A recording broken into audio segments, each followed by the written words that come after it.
the fellow traveler who takes the idea of elbow room quite literally, and uses only their elbows to make sure you have no room.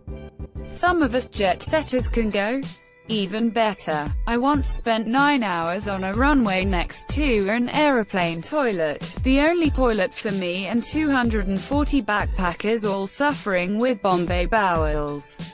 A friend of mine sat next to his boss on a New York to Sydney flight, finding out 5 minutes in that he didn't have a job to fly back to next week. Flights from hell, caught on camera, ITV, faced stiff competition from just about anyone who's ever got on an aeroplane and gone somewhere. Flying is hell, isn't it? Although I've seen enough documentaries to know that somewhere, sometime, it used to be like a massive big hotel in the sky.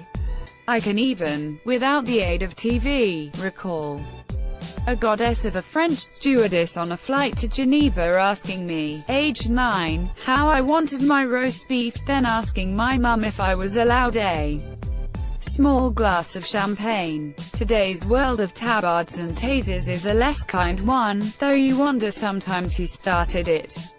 On this particular show, or should I say, package of bought-in mobile phone clips plus voiceover, they seem to be on the side of their crew. People, they said, would get aggressive about the most trivial of things, such as someone reclining their seat back too far. Only someone who hasn't actually had to sit down on an aeroplane would think this was a trivial matter. I cannot condone fistfights, and especially not fistfights at 40,000 feet, but if I was to get into one, then the person in front sliding their seat restfully back to a point just 2 inches from my ribcage might be the starting point. I'm afraid, like those people who root for the Rotters on Crime Watch, or support Millwall FC, I felt quite a bit of sympathy for everyone losing it, airside, on last night's programme. I also felt sorry for Martin. Martin presumably earned a fee for submitting footage of something that didn't happen on an aeroplane. I hope he did anyway. A person got on Martin's plane without a boarding pass. Martin filmed it. The police came. The person went away with the police without a murmur and without, we were told, any later charges being brought. Martin got to be on the telly, telling his non-story.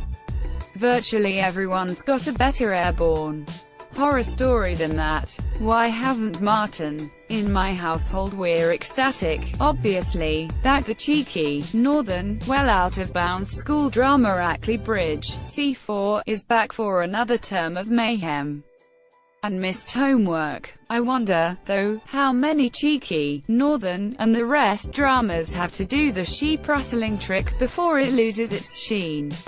We saw them at it in Raining Stones in 1993 and Happy Valley in 2016. If you want to get really historical, they were doing sheep rustling on When the Boat Comes in 1976, but at least that was actually and genuinely historical. To be fair, they did it with a pack of alpacas this time, but like flat caps, whippets and flat beer, it smacks of something Southerners say about a north they have never visited.